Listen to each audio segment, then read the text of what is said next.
So today we will see the question number 6 of practice set 1.1. म्हणजे आज आपण सराव संच 1.1 मधील प्रश्न क्रमांक 6 पाहणार आहोत. प्रश्न मी फळ्यावर लिहिलेला आहे. The question is sketch proper figure and write answers of the following questions.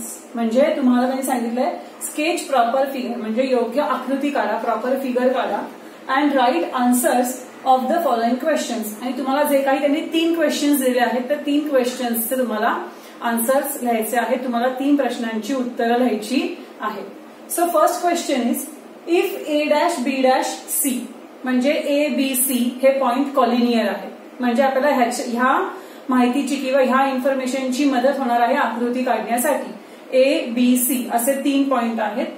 Length AC 11 आहे, लेंथ BC 6.5 आहे. आपल्याला लेंथ AB काढायची. ठीक आहे. मग पहिल्यांदा आपण फिगर काढूया. त्यांनी काय दिलंय इफ A', B', C म्हणजे आपण एक लाईन काढणार.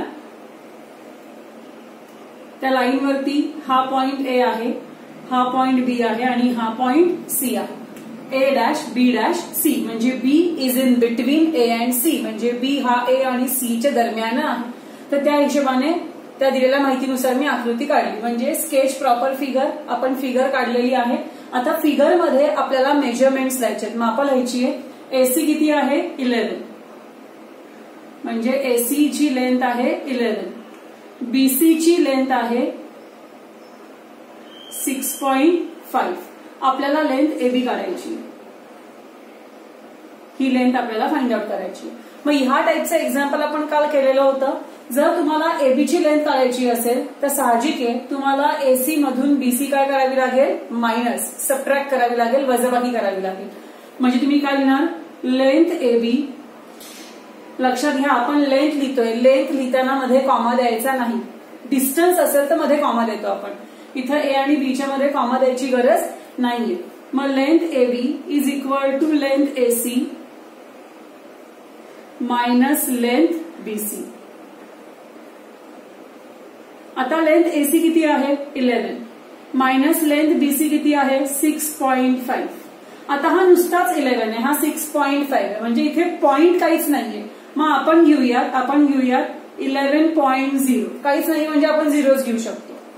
मग आता सबट्रॅक्शन करा. समजा तुम्हाला 11.0 मधून मायनस करायचे आहेत 6.5. सर आपण उभी मांडणी करूयात म्हणजे चुकायला नको. शून्यातून 5 जात नाहीत. We cannot subtract 5 from 0. मग आपण इकडून एक हातचा घेणार. We will carry 1 from this 1 म्हणजे हे होणार 10. 10 मायनस 5 विल बी 5. पण ह्याने ह्याला एक हातचा दिल्यामुळे किंवा ह्याने ह्याला एक बॉरो कॅरी केल्यामुळे इथे 0 उरणार, 1चा 0 होणार. मग 0तून 6 जात नाही म्हणजे तो ह्याच्याकडून हातचा घेणार. मग ह्याचे पण 10 होणार. 10 मायनस 6 विल बी 4. आणि इथे काहीच नाही उरलं, इथे 0 उरला ह्या 1 कडे म्हणजे आपला आन्सर आलेला आहे 4.5 युनिट्स. सो अशा पद्धतीने आपण हे एक्झाम्पल सॉल्व्ह केलेलं आहे. पहिलं example. So it's very simple की त्यांनी तुम्हाला जी काही इन्फॉर्मेशन दिलेली आहे त्याच्या आधारे पहिले डायग्राम काढा. डायग्राम मध्ये दिलेली सगळी मापं ऍड करा आणि ती मापं ऍड केल्यावर तुम्हाला सिम्पली काय करायचंय लॉजिक लावायचंय, तुमचं मेंदू वापरायचं तुम्हाला आणि तुम्हाला ते एक्झाम्पल सॉल्व्ह करायचं. हे होतं first example. Now we will move towards the second example. Second example काय आहे इफ R', S', T म्हणजे पुन्हा एक लाईन काढा. S is in between R and T म्हणजे S हा R आणि T च्या दरम्यान आहे. म्हणजे इथे R, इथे S आणि इथे T. R, S, T असे आपण लिहिले. Length ST is 3.7. Length ST किती आहे 3.7. Length RS is 2.5. Length RS किती आहे 2.5. तुम्हाला काढायची आहे लेंथ RT. तुम्हाला ही पूर्ण लेंथ काढायची आहे बरोबर. मग जर तुम्हाला लेंथ RT काढायची असेल तर तुम्हाला काय करावं लागेल लेंथ RS आणि लेंथ ST यांची ऍडिशन करावी लागेल. म्हणजे काय होईल length RT is equal to length RS plus length ST. म्हणजे RT काढायचं असेल तर RS आणि ST ची ऍडिशन करावी लागेल, बेरीज करावी लागेल.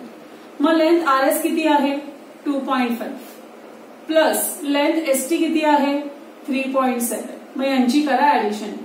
2.5 प्लस 3.7 5 प्लस 7, 5 अधिक 7 12, 12, 1 कॅरी करा, एक हातचा घ्या, 1 प्लस 2 3, 3 प्लस 3 6, म्हणजे किती आलं 6.2 युनिट्स. म्हणजे length RT is equal to 6.2 units. So अशा पद्धतीने आपण हे सेकंड एक्झाम्पल सॉल्व्ह केलेलं आहे. हे होतं सेकंड एक्झाम्पल. आता आपण बघूया थर्ड एक्झाम्पल.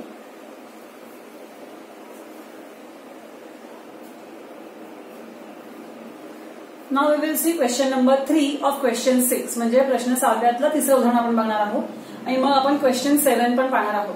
ठीक आहे. आता बघा, if X dash Y dash Z, म्हणजे पुन्हा फिगर करा. त्यात काय दिलेलं आहे, X dash Y dash Z, बरोबर आहे. If length X Z is equal to 3√7, X Z याची लेंथ किती आहे 3√7, म्हणजे एक्स झेड ची लांबी आहे 3 वर्गमुळात 7.